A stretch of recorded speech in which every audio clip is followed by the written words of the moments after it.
Hey there, it's March 8th and time for Proverbs 8. Let's jump over there. We're getting into the good stuff now. Okay? And as usual, he talks about wisdom's appeal, right? Riches, power, eternity. So, now think Jesus when you're hearing this, okay? Because Jesus was wisdom. Doesn't wisdom call out? Doesn't understanding make her voice heard? At the heights overlooking the road, at the crossroads, she takes her stand. Beside the gates at the entry to the city, at the main entrance, she cries out, "People, I call out to you." My cry is to mankind, learn to be shrewd, you who are inexperienced. Develop common sense, you who are foolish. Listen, for I speak noble things, and my lips say, and what my lips say is right. For my mouth tells the truth, and wickedness is detestable to my lips. All the words of my mouth are righteous. None of them are deceptive or perversive or perverse. Well, all of them are clear to the perceptive and right to those who discover knowledge. Right? I'll put these together, right? Accept my instruction instead of silver, and knowledge rather than pure gold. For wisdom is better than jewels, and nothing desirable can compare with it, right? Wisdom, getting into the Word of God, that's where wisdom is better than all the money and jewels in the world, right? I, wisdom, share a home with shrewdness, and have knowledge and discretion. Right. To fear the Lord is to hate evil. I hate arrogant pride, evil conduct, and perverse speech. Right? Be kind. Always be kind. Not arrogant, not prideful. God hates pride. He likes humble. Right? I possess good advice and competence. Competence. Or resourcefulness. I have understanding and strength. It is by me that kings reign and rulers enact just law. By me princes lead, as do nobles and all righteous judges. Righteous judges. How many of those are out there now, huh? I love those who love me, and those who search for me find me. Right. With me are riches and honor, lasting wealth and righteousness. Right? All of that, if you search, right, for wisdom, read the scriptures, that other stuff will come, okay? Because it says it is with wisdom. My fruit is better than solid gold, and my harvest than pure silver. I walk in the way of righteousness along the paths of justice, giving wealth as an inheritance to those who love me and filling their treasuries, right? Yeah. You're not supposed to be rich. You're not supposed to have too much, just enough, right? Just enough. Yeah. Too much corrupts, okay? So, and this part is the whole thing is highlighted, right? Think about Jesus. Remember in John, it says the first verse is, in the beginning was the Word, and the Word was with God, and the Word was God. He was with God in the beginning, right? Through him all things were made. Nothing was made that was made, okay?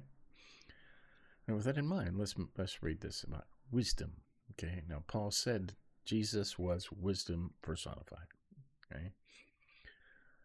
The Lord made me at the beginning of his creation, before his works long ago. I was formed before ancient times. From the beginning, before the earth began, I was born.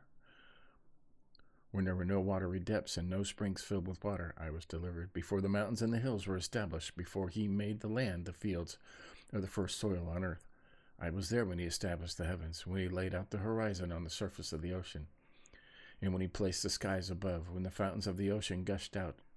He set a limit for the sea so that the waters would not violate his command.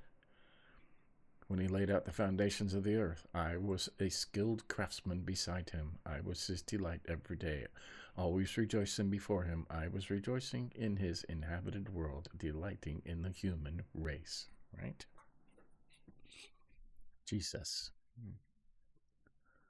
Okay. And now, my sons, listen to me. Those who keep my ways are happy. Listen to instruction and be wise. Don't ignore it. Anyone who listens to me is happy, watching at my doors every day, waiting by the posts of my doorway. For one who finds me finds life and obtains favor from the Lord. Right? Jesus. But the one who misses me harms himself. All who hate me love death. Okay.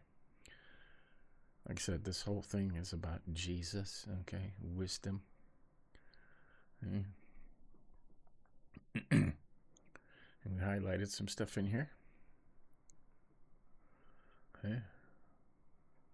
I like this. Wickedness is detestable to my lips.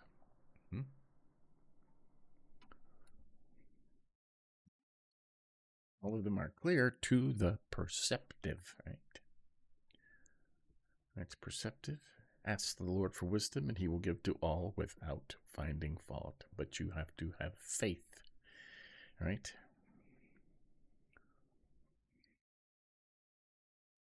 Okay, we highlighted 10 and 11. Accept my instruction instead of silver, and my knowledge rather than pure gold, for wisdom is better than jewels, and nothing desirable can compare with it. All right, and we can jump down here to 18. With me are riches and honor, lasting wealth and righteousness, giving wealth as an inheritance to those who love me and filling their treasuries. Right? Being rich and wealthy has nothing to do with money. Okay, it's having just enough, being at peace. Okay, you cannot put a price to being at peace. Okay. 13's highlighted. To fear the Lord is to hate evil. Okay. I, wisdom, or Jesus, hate arrogant pride, evil conduct, and perverse speech. Lots of that going on, right? Just evil, arrogant pride, evil, conceited, right? Haughty, scoffers. I mean, princes lead as do nobles and all righteous judges, right? Righteous judges. Yeah. I love those who love me and those who search for me find me. Right? And we got those two already. And this whole thing. And we read this again. But I mean we can. I got time. All right. Begot. You got that? The Lord begot me, his only begotten Son. At the beginning of his creation, before his works of long ago, it was formed before ancient times. From beginning, before the earth began, I was born. When there was no watery depths and no springs filled the water, I was delivered. Before the mountains and the hills were established, before he made the land and the fields, or the first soil on earth, I was there. When he established the heavens, right? When he laid out the horizon on the surface of the ocean, when he placed the skies above, when the fountains of the ocean gushed out, when he set a limit for the sea so that the waters could not violate his command, and when he laid out the foundations of the earth, I was a skilled craftsman, or confident, or a child was constantly beside him. I was his delight every day, always rejoicing before him. I was rejoicing in his inhabited world, delighting in the human race. You know, at 35 is important, right? For the one who finds me finds life and obtains favor from the Lord. Right? Jesus. So, there you go. It's still in the prep phases, telling you what wisdom is and who wisdom is. It's, it's obvious. And, once you read, and, we'll find that at some point where Paul says Jesus was wisdom. Okay? It says in the Bible, Solomon is the wisest man who ever lived. And somebody said, well, what about Jesus? Wasn't he wiser than Solomon? Well, Jesus was wisdom. Okay? He was wisdom personified. Okay? He wasn't wise. He actually was wisdom. So, all this is about seeking Jesus. Okay? That's why we read it over and over again. This is the 19th time through. And I'm going for 24. So, so there you have it. That's Proverbs 8. Good stuff. And we're just getting to it. Okay. Tomorrow it's wisdom versus foolishness. I like making that. And I think on Monday, we actually start the Proverbs of Solomon. So there you have it. Give us a like if you think about it. Stay tuned later on today. We're on day 67, I think, of our Through the New Testament year. We're in the book of Mark right now. And they're very short studies. So stay tuned for that. But until later, we'll do it again. See ya.